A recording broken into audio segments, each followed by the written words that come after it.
Words of Elders, Part 8. How to influence people without forcing them. True power lies not in chasing opportunities, but in making yourself so valuable that others pursue you instead. Those who dictate the terms of engagement always have the upper hand. Therefore, control the game, and others will move at your command. Just as a skilled fisherman uses bait to catch fishes, instead of diving into the water, powerful people attract opportunities rather than chase them. When you make yourself desirable and scarce, others will compete for your attention rather than the other way around. Success is not about running after opportunities, but about creating the right bait that makes opportunities come to you effortlessly. The strongest leaders do not force their will on others. They create an environment where people naturally follow. The one who acts impulsively often reveals too much. True mastery is in waiting for others to make the first move while you hold the real power. Influence is not about chasing recognition, but about positioning yourself in a way that makes others seek you out. A wise person does not exercise power by forcing people around.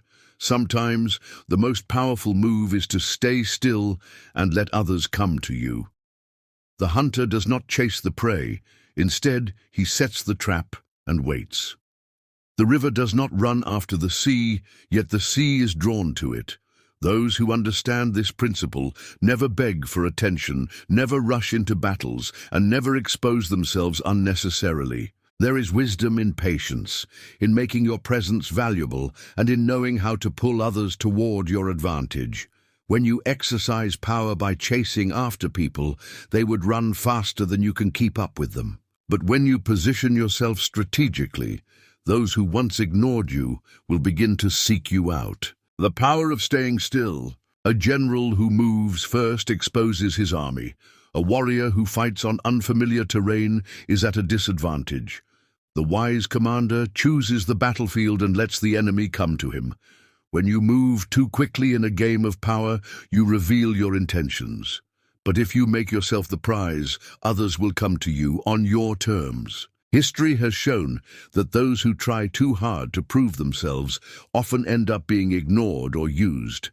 The one who waits, who knows how to create demand for himself, will always have the upper hand. The secret is to control the game without appearing desperate to play it. In his book, 48 Laws of Power, Robert Greene mentioned some lessons from history. 1. Sun Tzu's strategic warfare. Sun Tzu, the legendary strategist, taught that true power lies in waiting for the right moment.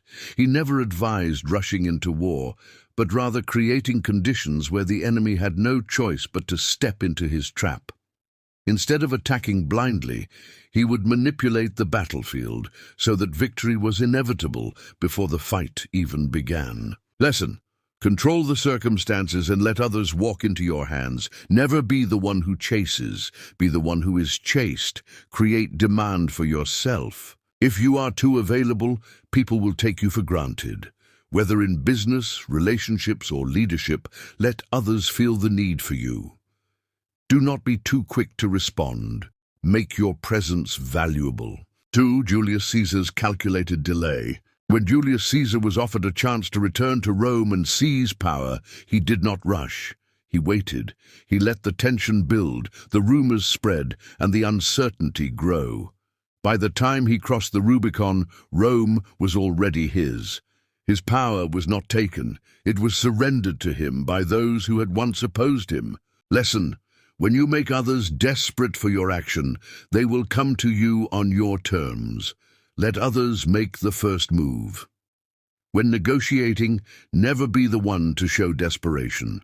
Whether in a deal or an argument, the person who speaks first often loses.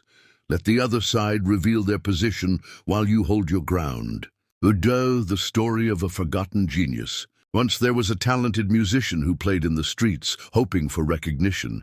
He begged for an audience, played tirelessly, yet remained unnoticed.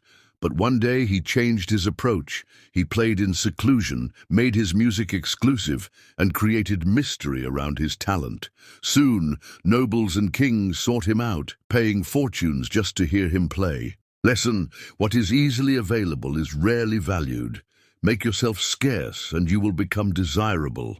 Use bait to draw others in. Power is often gained by those who know how to lure others into their web.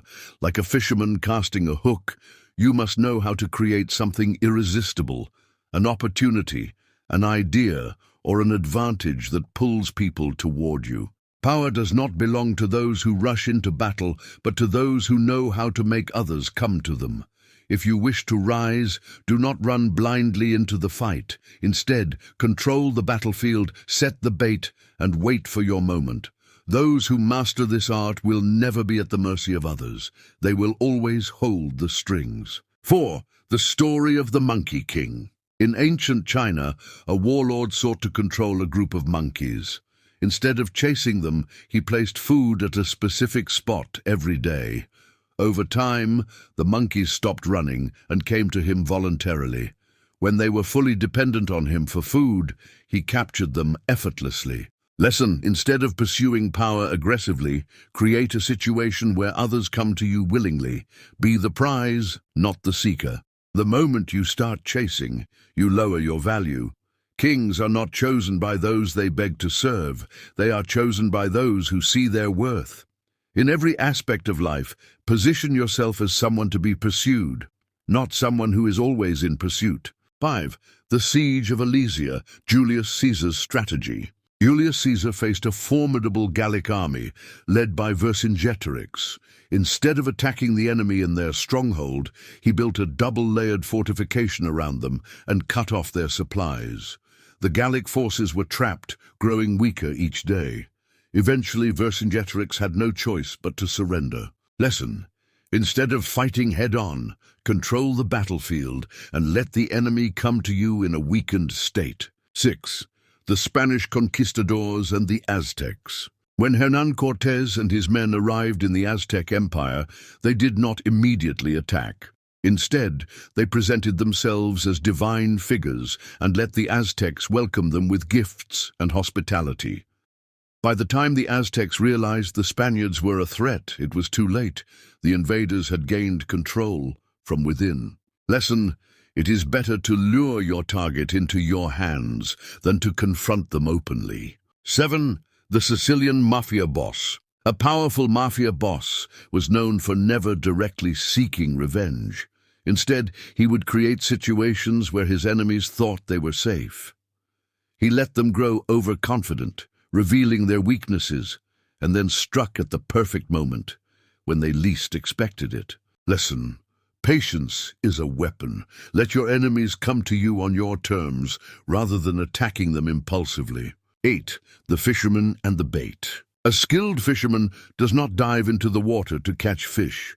Instead, he casts bait, waits, and lets the fish come to him. The same applies to power. Those who try too hard to capture it often fail, while those who set the right bait make others come to them. Lesson: power flows toward those who know how to attract it rather than chase after it. Finally, if you are wise and you want to influence people without forcing them, then heed my advice. Do not chase people directly. Create conditions where they seek you out. Control the environment and make your opponents move first. Use bait, something irresistible, to lure them into your influence. Those who wait strategically often gain more power than those who act impulsively. The best way to win is to let others walk into your circle of influence, rather than exposing yourself by chasing them, forcing them, or looking out for them. Words of elders are words of wisdom.